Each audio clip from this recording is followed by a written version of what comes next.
120 scoop में आपका स्वागत है। आज दर्शकों हमारे बीच मौजूद है मालेगांव से मुफ्ती मोहम्मद इस्माइल कासमी साहब। मोहम्मद इस्माइल कासमी साहब, आपका 120 स्कूप में स्वागत है।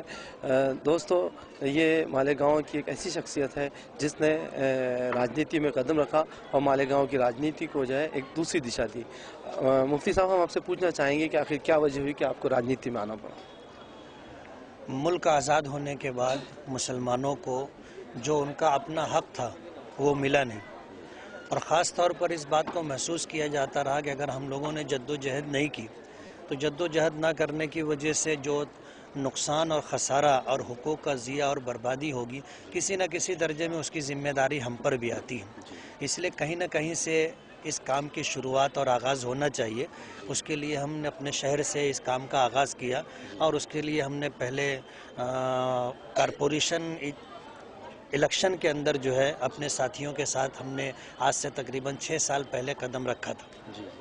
जो कदम आपने रखा था शायद उसके ऊपर भी काफ़ी सवाल उठते रहे, आखिर क्या वजूहत रही होगी उसकी? नहीं, असल में बात कैसी है कि मुल्क आज़ाद होने के बाद हमारे अकाबिरीन, हमारे उलमा और इस मुल्क को आज़ादी दिलाने के लिए जिन मुसलमान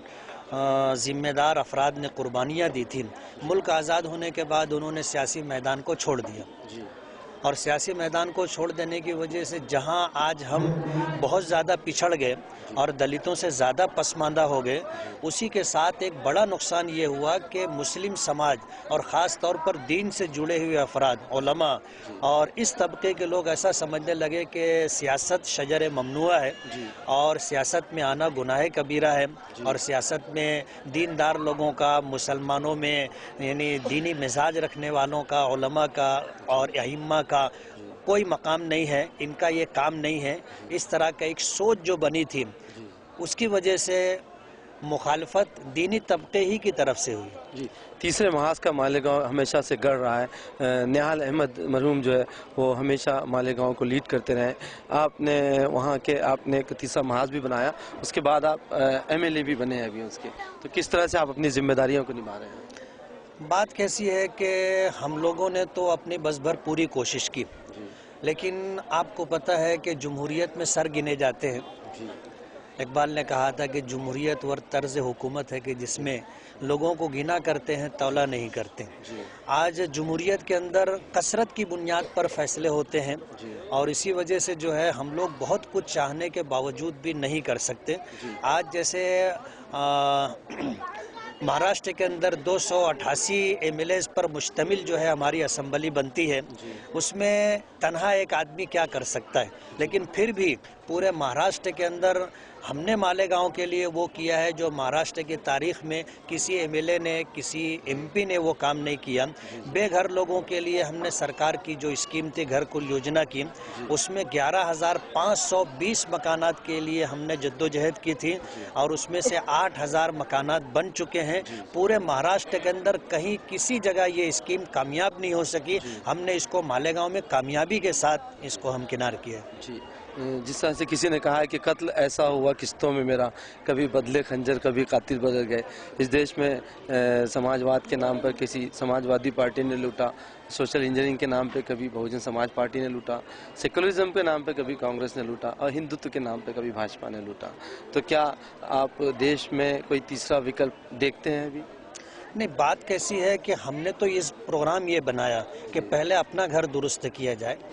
और पहले अपने घर की तकालीफ ख़त्म की जाए। उसके लिए हमने मालेगांव से शुरुआत की। मालेगांव कारपोरेशन में पिछले 5 साल जो है हमने कांग्रेस के साथ पैक्ट करके काम का आगाज़ किया था, तो 11,520 मकानात की स्कीम ला करके हमने उसको बहुत कामयाबी के साथ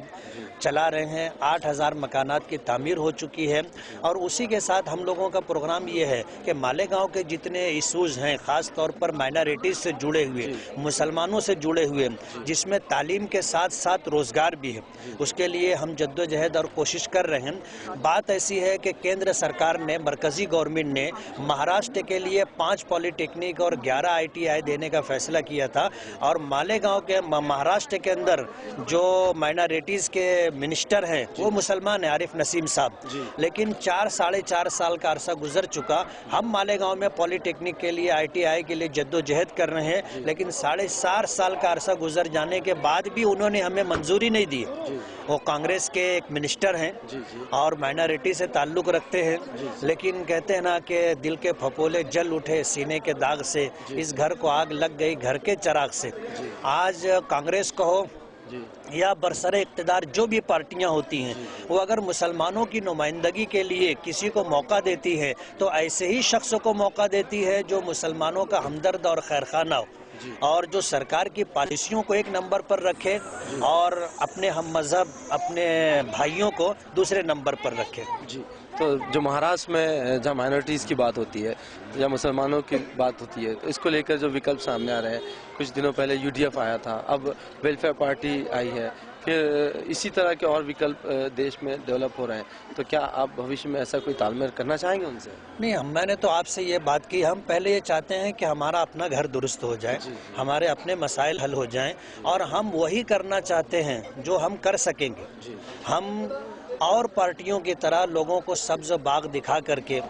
लोगों के दरमियान जा करके ऐसे बुलंद बांग दावे करके और झूठी आस दिला करके कोई काम नहीं करना चाहते। 5 साल का अरसा गुजरा, हमारे लिए शुरुआत के जो दिन थे बहुत उम्मीद अफजा, बहुत हौसला अफजा थे। पूरे महाराष्ट्र में हमारे इस्तकबाल की तैयारियां हो रही थी, लेकिन हम समझते थे कि काम बढ़ा लेने से मसले हल नहीं होंगे, जो हम कर सकते हैं हमें वही करना चाहिए। वरना कैसा होता है कि बहुत सारी पार्टियों के पीछे लोग आस और उम्मीद के साथ लगते हैं, लेकिन उनकी उम्मीदें पूरी नहीं होती, तो जितनी तेज़ी के साथ लोग साथ में आते हैं उतनी ही तेज़ी, बल्कि उससे ज़्यादा तेज़ी के साथ उसे छोड़ भी देते हैं। तो हम ऐसा नहीं चाहते थे, इसीलिए हमने मालेगांव से बाहर अभी कोई कदम नहीं रखा। हम अगर अपने मकाम पर कामयाब हो जाते हैं तो उस कामयाबी को ले करके हम लोगों के दरमियान जाएंगे, और मायूसी नहीं है हमें, लोगों ने जिस तरह हमारा साथ दिया है और जिस तरह हम अपने शहर में काम कर रहे हैं उससे हमें तजुर्बा भी मिल रहा है, रास्ते भी समझ में आ रहे हैं, और दुश्वारियां और रुकावटों का अंदाज़ा भी हो रहा है कि कोई बड़ी सियासी पार्टी नहीं चाहती कि कोई ऐसा यानी सियासी प्लेटफॉर्म वजूद में आए जो मुस्लिम समाज की नुमाइंदगी करे, उनको उनका हक दिलाने के लिए जद्दोजहद और कोशिश करे, और मुसलमान किसी तरह उभर करके सामने आए और उनको उनका हक मिल जाए। कोई सियासी पार्टी इस मामले में हमारे लिए मुखलिस नहीं। जी, मालेगांव की बात करें तो 2 भी सामने आते, एक तो बुनकर और दूसरा बम ब्लास्ट। तो पहले हम बात करते हैं बुनकरों की। बुनकरों को लेकर मालेगांव की क्या समस्या है, बल्कि पूरे महाराष्ट्र राज्य में क्या समस्या है, आप उसको कैसे डील कर रहे हैं? दुख की बात यह है कि महाराष्ट्र में इस सनत से माइनॉरिटीज़ जुड़ी हुई है, बल्कि यूँ कहिए कि इस सनत से हमारा मुसलमान जुड़ा हुआ है, और यही वजह है कि पूरे देश के अंदर आप देखोगे 25 लाख सादा पावर लूम है, उसमें से 12.5 लाख पावर लूम महाराष्ट्र के अंदर, और महाराष्ट्र में भी सबसे बड़ी मुस्लिम आबादी भिवंडी, उसके बाद मालेगांव, यहाँ पर जो है 8 लाख पावर लूम भिवंडी में है, और तकरीबन 2 से 2.5 लाख पावर लूम जो है मालेगांव में है, और फिर कुछ शोलापुर है, वीटा है, इचल करंजी है, उन मकामात पर हैं। तो कहने का मकसद ये है कि इस सनत से, पारचा बाफी से जुड़े हुए जो लोग हैं वो मुसलमान हैं। यही वजह है कि आप देखोगे सादा पावर लूम के लिए सरकार ने कभी किसी तरह की कोई स्कीम, किसी तरह की कोई सहूलत, कोई सब्सिडी नहीं दी है। शुरू से लेकर के आज तक जद्दोजहद की जाती रही है, लेकिन जिन लोगों को भी जो है टेक्सटाइल का मिनिस्टर बनाया जाता रहा, उन्होंने कभी सादा पावर लूम की तरफ जो है नज़र नहीं की। और अभी दुख की बात यह है कि सरकार ने MSERC जो बनाया, रेगुलेटरी कमीशन जो बनाया, और बिजली के लिए कंपनी जो उन्होंने बना दी, उस कंपनी को अगर 5,300 करोड़ रुपये का खसारा होता है तो उस खसारे को वसूल करने के लिए उन्होंने महाराष्ट्र की आवाम के ऊपर ये बोझ डाल दिया। पहला सवाल तो ये है कि अगर आपने कंपनी बनाई है और वो कंपनी बिजली खरीद करके बिजली फरोख्त करती, तो नफा नुकसान की जिम्मेदार वो कंपनी है। میرا یہ سوال ہے سرکار سے کہ اگر اس کمپنی کو فائدہ ہوتا تو کیا وہ نفع ہم لوگوں کے درمیان تقسیم کیا جاتا؟ جب پیچھے نفع ہوا اور کبھی انہوں نے تقسیم نہیں کیا تو آج خسارہ ہونے کے بعد ان کو مہاراشٹر کی عوام سے وصول کرنے کا بھی کوئی حق نہیں۔ اچھا، انہوں نے بڑا کام یہ کیا کہ اگر 5,300 کروڑ روپیہ وصول کرنے کے لیے انہوں نے شیتکری لوگوں پر صرف 1.5% ڈالا ہے اور 40% سے لے کر کے 60% تک کا بوجھ انہوں نے پاور لوم والوں پر ڈالا ہے۔ یہ کھلا ہوا ظلم اور کھلی ہوئی زیادتی ہے۔ اس کے لیے ہم لوگ پچھلے ہفتہ صدن کے اندر جو ہے مسلسل ہم لوگ جدوجہد اور کوشش کرتے رہے، آواز بلند کرتے رہے، لڑتے رہے، لیکن سرکار کی طرف سے منسٹر نے یہ آشواسن دیا ہے کہ ہم نے اس کے لیے ایک رانے سب کمیٹی بنائی ہے، اس کا احوال آ جانے کے بعد ہم آپ کو انصاف دیں گے اور یہ اضافی بجلی بل جو ہے اس کے تعلق سے کوئی ہم اچھا فیصلہ کریں گے۔ جی، یہ تو بات ہوئی بنکروں کی، جو زخم مالیگاؤں کو دیا ہے سامپردائک شکتیوں نے، لیکن وہ چہرہ جو ہے بہت بعد میں بے نقاب ہوا، تو وہ زخم آج وہاں کے جو یوا ہے، صرف مالیگاؤں کی بات نہیں، مہاراشٹر نہیں بلکہ پورے دیش کی بات، کہ جب بھی کوئی ایسے حادثے ہوتے رہے تو ایک شک کی سوئی ہمیشہ مسلم یواؤں کے اوپر چلتی رہی، لیکن شہید ہیمنت کرکرے کے بعد سے یا مالیگاؤں بلاسٹ کے جو مجرم اجاگر ہوئے اس کے بعد سے جو ہے سوئی دوسری طرف بھی پلٹنے لگی، تو آج کیا مالیگاؤں کی استھتی ہے؟ میں مالیگاؤں کا ایک سپوت ہوں، اس لیے اس درد کو میں محسوس کرتا ہوں۔ مالیگاؤں میں جس وقت میرے گھر کے پڑوس میں ہی یہ بلاسٹ ہوا تھا، جس کی آواز اور جس کے اثرات میرے گھر تک آئے تھے، اس موقع پر ہم لوگوں نے اس بات کو محسوس کیا کہ مرے بھی ہم ہی لوگ، نقصان بھی ہمارا ہی ہوا اور الزام بھی ہم پر ہی لگا، اور ہمارے ہی نوجوان جو گرفتار کیے گئے، جیلوں کی سلاخوں کے پیچھے ڈالے گئے، اور آپ کو میں یہ بتاتا چلوں کہ ایسے لوگوں کو انہوں نے گرفتار کیا تھا جن کی گرفتاری کی وجہ سے 3 نسلوں کے اوپر ان کے اثرات پڑتے ہیں۔ ایک تو جن غریب ماں باپ نے اپنے بچوں کو پڑھانے کے لیے لاکھوں روپیہ خرچ کر کے ان کو تعلیم دلائی تھی، جب وہ بچہ پڑھ لکھ کر کے قابل ہو گیا، آج وہ اپنے پیروں پر کھڑا تھا، برسر روزگار تھا، سماج میں باعزت نگاہوں سے دیکھا جاتا تھا، ایسے شخص کو جب انہوں نے اریسٹ کیا تو ماں باپ کی پوری کمائی بھی کولیپس ہو گئی، اس کا اپنا حال بھی تباہ و برباد ہو گیا، اور اس کے بعد آنے والا اس کا مستقبل یعنی اس کی نسل، اس کی اولاد کے اوپر بھی یہ الزام آیا کہ یہ ایک ایسے شخص کی اولاد ہے جو بم بلاسٹ کا مجرم ہے۔ حالانکہ ملزم ہے لیکن ان کو مجرم بنا کر کے پیش کیا گیا۔ لیکن کہتے ہیں کہ آج بھی دیش کے اندر، مہاراشٹر کے اندر ایسے لوگ ہیں جو حق کو حق اور ناحق کو ناحق کہتے ہیں۔ اللہ کے یہاں دیر ہے، اندھیر نہیں ہے۔ شہید ہیمنت کرکرے نے دودھ کا دودھ پانی کا پانی کر دیا۔ آج بم بلاسٹ کے عنوان سے جو مالیگاؤں کے نوجوان گرفتار تھے، ان ضمانت پر ان کی رہائی ہو چکی ہے، اور NIA نے جو چارج شیٹ داخل کی ہے اس کے پیش نظر ہمیں بہت امید ہے کہ یہ الزام شہید ہیمنت کرکرے نے جس طرح مسلمانوں اور اسلام کی پیشانی سے ہٹایا اور اس طرح بے نقاب ان لوگوں کو کیا جو لوگ ملک کے دشمن تھے، ملک کے امن و امان کے دشمن تھے، اس ملک میں بسنے والوں کے دشمن تھے، یہ چہرے کو بے نقاب کر کے بتا دیا کہ یہ وہ فرقہ پرست طاقتیں ہیں جو دیش کو اور دیش میں بسنے والے لوگوں کو توڑنے کے در پہ۔ 2014 کے چناؤ کو لے کر آپ سیکولر ووٹوں کے بٹوارے کو کس طرح روکیں گے، اور 2 بڑی پارٹیاں ان کو کیا سندیش دیں گے، اس کے ساتھ ساتھ دیش کی جنتا کو کیا سندیش دینا چاہیں گے؟ 2014 کا آنے والا الیکشن آج کچھ ایسے واضح طور پر تو ہم لوگوں کے سامنے نہیں ہے کہ کیا صورتحال بنے گی، لیکن جب سے یہ دیش وجود میں آیا ہے، انگریزوں نے دیش کی آزادی سے پہلے جو طریقہ کار اختیار کیا تھا کہ ڈیوائیڈ اینڈ رول، کہ لڑاؤ اور حکومت کرو، بانٹو اور حکومت کرو، وہی طریقہ آج بڑی بڑی سیاسی پارٹیوں نے بھی اختیار کیا ہے۔ مسلم جو ووٹ ہوتے ہیں، مسلم ووٹوں کا بٹوارہ یہ کئی طرح سے کرتے ہیں۔ ایک تو جیسے آپ نے دیکھا ہوگا کہ جب وارڈ کا بٹوارہ کرتے ہیں تو اس وارڈ کے اندر جو ریکھا وہ قائم کرتے ہیں، جو لکیر وہ کھینچتے ہیں، وہ اس طرح کی ہوتی ہے کہ مسلم ووٹ کا بٹوارہ ہو جائے، کچھ مسلم ووٹ اس طرف ہو جائے، کچھ اس طرف ہو جائے، یعنی ہمارا جو پاور ہے، ہمارا، اور ہم جو ہے بیلنسنگ پوزیشن میں جو ہوتے ہیں، اس کو ختم کرنے کے لیے اس طرح پورے دیش کے اندر جو ہے فرقہ پرست طاقتوں کا تو پروگرام ہے ہی، جن کے چہرے चेहरे पर सेकुलर होने की, जमहूरियत पसंद होने का नकाब है, वो लोग भी यही काम करते हैं कि मुस्लिम वोटों का बंटवारा किया जाए और अपने इक़्तिदार के लिए मुस्लिम वोटों को इस्तेमाल किया जाए, और इक़्तिदार में आने के बाद फिर मुसलमानों की हैसियत वो होती है जो आपने देखा होगा टेनिस खेलने वाले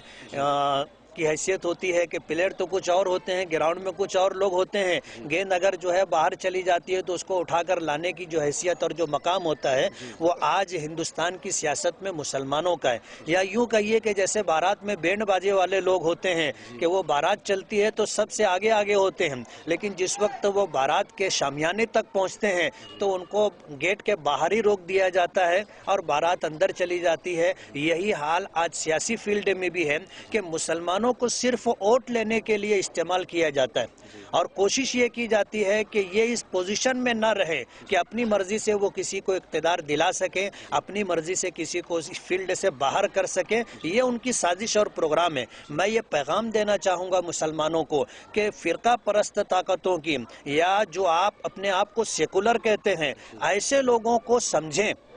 और मुत्तहिद हों, मुस्लिम मसाइल और मुस्लिम वोट की कद्र कीमत को पहचाने। आज दुख की बात यह है कि हमें अपने मसाइल का भी इदराक नहीं। हमारे मसाइल क्या हैं हमारे आने वाली नस्लों और नौजवानों को पता नहीं। हम जज्बात में बह करके कुछ इस तरह का वक्ती फैसला कर लेते हैं जिससे हमारा मुस्तकबिल तारीख हो जाता है। इसलिए दो बातें हमारे आने वाले नौजवान नस्लों को सामने रखना चाहिए। एक तो मुस्लिम मसाइल, हम किन मसाइल से घिरे हुए, हमारे क्या मसाइल हैं, उन मसाइल को समझ करके अपने वोट की कीमत समझना चाहिए कि हमारा वोट ही मुल्क के अंदर किसी को इख्तियार दिला भी सकता है और किसी का जनाजा भी उठा सकता है। जी, आपने जिस तरह बात की कि इख्तियार दिला सकता है, दिल्ली को हम देखते हैं बहुत ही करंट उसमें कि दिल्ली में जो दो बड़ी पार्टियों को वहाँ के लोगों ने रिजेक्ट किया है, तो आप क्या समझते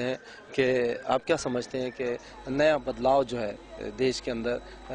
आ रहा है, और अगर वहाँ से केजरीवाल की तरफ से अगर आपको कोई ऑफर आता है तो आप उस पर क्या पहल करेंगे, या वेलफेयर पार्टी की तरफ से कोई ऑफर आता है तो आपकी क्या पहल होगी? बात ऐसी है कि जैसे केजरीवाल साहब ने जो प्रोग्राम देश के सामने रखा है, पहले उन्हें दिल्ली के अंदर अपना ये प्रोग्राम कामयाबी से चलाना चाहिए। जैसे मुल्क के अंदर आज जितनी भी पार्टियां हैं उन पर जो सबसे बड़ा इल्ज़ाम है वो महंगाई के साथ भ्रष्टाचारी का है। महंगाई की मार गरीब समझता है, जिनकी तिजोरियां रुपये पैसे से भरी हुई हैं उनके लिए महंगाई कोई महंगाई नहीं। उनके पास तो इतने पैसे हैं कि वो सोचते हैं कि हम इसको कहाँ खर्च करें। आज हजारों करोड़ रुपए के घोटाले हो रहे हैं और लाखों करोड़ रुपए के घोटाले हो रहे हैं। अगर ये हजारों और लाखों करोड़ रुपए के घोटाले रोक दिए जाएं, देश से महंगाई दूर हो जाएगी, देश पर जो कर्जा है वो कर्जा उतर जाएगा। लेकिन इसकी शुरुआत अमली तौर पर कहीं होना चाहिए। आज अभी जिन रियासतों के अंदर बड़ी पार्टियों को लोगों ने बैकफुट पे डाल दिया है, सबसे बड़ी वजह यह है कि हिंदुस्तान की आवाम मुतबादिल को तलाश कर रही, ऑप्शन देख रही है कि हमारे पास कोई ऑप्शन है या नहीं। अब हमारे आज तक सूरत हाल ये रही कि हमारे आगे खड्डा रहा, पीछे खाई रही। हम अगर पीछे हटते हैं तो खाई में जाते हैं, आगे बढ़ते हैं तो खड्डे में जाते हैं। तो दो बड़ी मुसीबतों में से एक छोटी मुसीबत को इख्तियार करने पर हम मजबूर हो जाते हैं कि हमारा कम से कम नुकसान हो। लेकिन इसी के साथ अगर हमें कोई ऑप्शन मिलता है, जैसे अभी जो है होने वाले कुछ 4-5 रियासतों के अंदर जो असम्बली इंतखाबात हुए, उन्होंने बता दिया कि लोग मुतबादिल तलाश कर रहे हैं। अगर उनके सामने मुतबादिल आता है तो वो मुतबादिल को ले करके आगे बढ़ने की कोशिश करते हैं। ये एक पैगाम है, या यूं कहना चाहिए कि ये एक रिएक्शन और रद्द अमल है। गवर्नमेंट को खास तौर पर बड़ी सियासी पार्टियों को ये समझ लेना चाहिए, बहुत दिनों तक किसी को बेवकूफ़ नहीं बनाया जा सकता। लोग समझने के बाद भी कुछ मजबूरियां होती हैं जिसकी वजह से वो आगे बढ़ नहीं पाते। इसलिए जो है ये एक पैगाम है और बड़ी हुकूमतों को समझ लेना चाहिए, बड़ी पार्टियों को समझ लेना चाहिए। अगर उन्होंने इससे सबक नहीं लिया तो फिर 2014 का आने वाला इलेक्शन उन्हें बता देगा कि घर का रास्ता किधर है। जी, बहुत बहुत शुक्रिया मुफ्ती साहब, आपने 1-to-1 स्कूप से बातचीत की। फिर किसी समय आपसे किसी मुद्दे पे बात करेंगे। ये थे मुफ्ती इस्माइल कासमी साहब, मालेगांव से, जो मालेगांव में 3rd महाज बना चुके हैं। उसके साथ साथ अभी MLA की जिम्मेदारी निभा रहे हैं, बुनकरों के लिए लड़ रहे हैं, मुसलमानों के हक़ के लिए लड़ रहे हैं। और आपने दो बड़ी पार्टियाँ जो देश की जिम्मेदारियों को पूरा नहीं कर रही है, उन्हें भी इस बात से आगाह किया है کہ آنے والے دن جو ہے ان کے لیے بہتر نہیں ہے. اگر وہ اسی طرح سے چلتے رہے تو دیش کی جنتا جو ہے دیش سے انہیں اکھاڑ پھینکے گی. میں شکیل احمد جہانگیر 120 اسکوپ کے لیے.